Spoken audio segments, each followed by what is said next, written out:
Umaro Sissoko Embalo exige des autorités burkinabées le respect des engagements pris avec la CEDEAO publié le octobre 3, 2022 par Miadjo, le président en exercice de la conférence des chefs d'État et de gouvernement de la Communauté économique des États de l'Afrique de l'Ouest, CEDEAO. Umaro Sissoko Embalo, président de la Guinée-Bissau, a exigé des autorités burkinabètes de respecter les engagements pris avec l'organisation régionale. Dans un communiqué publié dimanche soir, M. Sissoko Embalo a annoncé que, dans le cadre de l'engagement de la CEDEAO pour la paix et la stabilité du Burkina Faso, une délégation de la CEDEAO se rendra lundi dans le pays ouest africain. La délégation sera conduite par Mme Suzy Carla Barbosa, ministre d'État, ministre des Affaires étrangères de la Guinée-Bissau et présidente du Conseil des ministres de la CEDEAO, indique le communiqué, ajoutant que la délégation comprendra également Mahamadou Issoufou, ancien président du Niger et médiateur de la CEDEAO pour le Burkina Faso,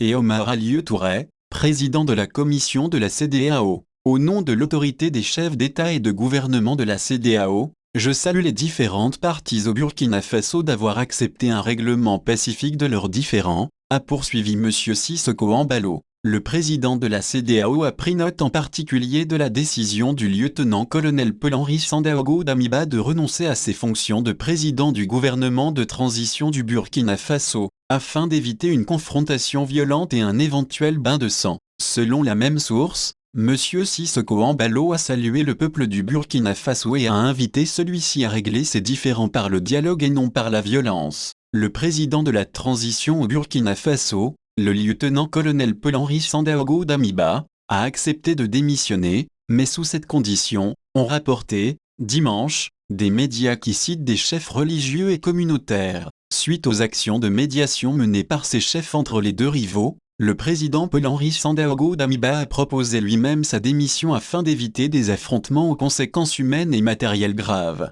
ont indiqué les médiateurs religieux dans une déclaration relayée par les mêmes sources. Source: MAP.